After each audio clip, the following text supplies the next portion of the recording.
Olha que a vida tão linda se perde em tristezas assim. Desce teu rancho cantando essa tua esperança sem fim. Deixa que a tua certeza se faça do povo a canção, pra que teu povo cantando teu canto ele não seja em vão. Eu nasci em Belo Horizonte, em 1950, então sou da geração do pós-guerra, e como essa geração foi uma geração muito ligada à política, até porque tudo aconteceu no mundo mesmo, as grandes mudanças vieram nesse pós-guerra. Eu tive uma família que também gostava de uma discussão política, como toda família mineira gosta até hoje. Então eu acredito que minha trajetória seja mineiramente falando, tenho os pés colados em Belo Horizonte. Eu saí, viajei, etc, mas sempre me estabeleci aqui, sempre quis ficar aqui, foi uma decisão, mas eu sou de uma geração que saiu, a maior parte dessa minha geração de artistas e jornalistas e cientistas saiu daqui para outros centros, mas uma pequena parte ficou e eu faço parte dessa pequena parte que optou por ficar em Belo Horizonte. Uma classe cultural era nos anos 60, vamos falar do começo dos anos 60, era muito pequena em Belo Horizonte, né? Não era uma classe cultural gigantesca, classe artística gigantesca, como é hoje, que a cidade cresceu assustadoramente e incorporou municípios em volta que tornaram Belo Horizonte uma grande cidade, né? Com 5 milhões de habitantes. Você pode dizer, se você contar os habitantes de todos os municípios que estão em volta de Belo Horizonte, a cidade tem 5 milhões, e tudo passa pelo centro de Belo Horizonte. Mas a classe artística não era uma classe muito grande, então ela praticamente acabou se unindo muito nos anos 60, depois do golpe militar e principalmente depois de 68. Então Belo Horizonte é uma cidade que a grande produção de teatro realmente começa nesses anos 60. Tinha teatro antes local, mas eram produções muito esporádicas, só tinha um teatro, que era o Francisco Nunes, e um auditório que era o do Instituto de Educação. A produção literária era muito intensa, a produção de dança era muito intensa, a produção de música era muito grande. Então, mas as pessoas todas, elas se conheciam, essa era uma geração que conversava muito, que fazia uma interface muito grande entre as várias modalidades artísticas, os vários gêneros artísticos, né? As artes plásticas, a música, a dança, o teatro, tudo isso convivia muito bem, até porque eram poucos lugares para se ir em Belo Horizonte, para uma boa conversa na noite, na madrugada, uma boa discussão, né? E enfim, era uma geração que era contra a ditadura. Então as pessoas se chegavam, né?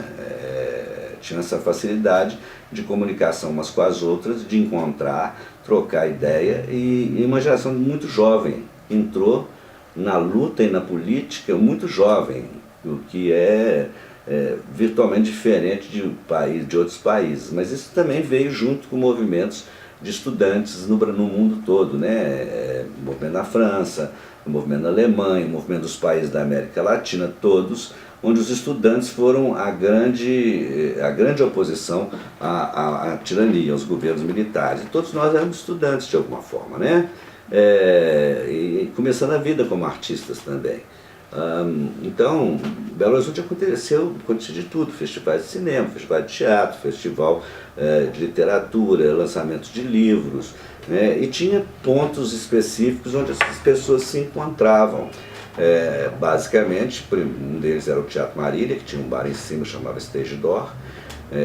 Na madrugada se encontrava o pessoal de teatro e mais outras pessoas ali. Tinha o Maleta, com a cantina do Lucas, que está até tombada, tem um papel importante, principalmente nos anos 70, na reunião de artistas, jornalistas, professores universitários, etc, que iam para lá, porque ali a esquerda se encontrava. Inclusive também os dedos duros, né? Os militares que tinham, os agentes do DOPS que iam disfarçados, a gente acabou conhecendo 3 ou 4 deles, sabendo quem eram, porque se infiltravam, né? Mas o movimento artístico vai dar um salto muito grande nesses anos 60 e 70, daí para diante em Belo Horizonte, né? Ao ponto de termos, quando eu começo a fazer teatro em 64, está fazendo 50 anos hoje de carreira artística, hoje não, nesse ano, né? Só ter 2 teatros e hoje ter 58 na cidade. Também a cidade cresceu, cresceram os números de grupos, de pessoas, de artistas, né? Enfim, mas esse momento em especial é um momento de você de desafiar a censura, desafiar o regime militar, de você desafiar a ordem estabelecida, de você desafiar estruturas. Então a arte, ela fica muito inquieta, né? Muito inquieta, muito às vezes experimental, nesses anos 60 e 70, principalmente na primeira metade dos anos 70. Depois de que acabou a censura, acabou com a Constituinte efetivamente de 88, mesmo antes já estava acabando, a gente ter acesso para fazer um estudo do que foi efetivamente vetado, cortado, que às vezes eram só cortes, ele cortava um texto, por exemplo, o censor lá na cabeça dele. Você não gostou dessa frase de Shakespeare aqui? Adeus. 500 anos de história para a caneta vermelha, né? Então eu acho que essa coisa da censura, ela foi muito pior. Outra coisa, onde a censura atuava era dentro das redações dos jornais. O jornal só ia para o prelo depois que tivesse realmente passado pela revisão do censor na parte política, na parte de cultura, etc, etc. Eu não ficava olhando na parte de óbitos gerais, colunas sociais, esse tipo de coisa. Mesmo assim não olhava. Então todos os jornais tinham dentro da redação um militar, um coronel, um agente do DOPS, um lá com a caneta vermelha cortando as coisas que tinham que ser cortadas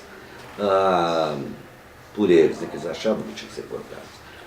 Enfim, essa é uma parte da história que, embora tenham sido lançados livros e livros e livros sobre esse período e sobre a censura, eu acho que ainda tem muita coisa para vir à tona e é muita coisa boa. Outras coisas estão datadas demais daquele período, já não tem muito interesse, a não ser história. Certezas e esperanças para trocar, por dores e tristezas que bem sei, um dia ainda vão findar. Um dia que vem vindo e que eu vivo pra cantar. Na avenida girando, estandarte na mão pra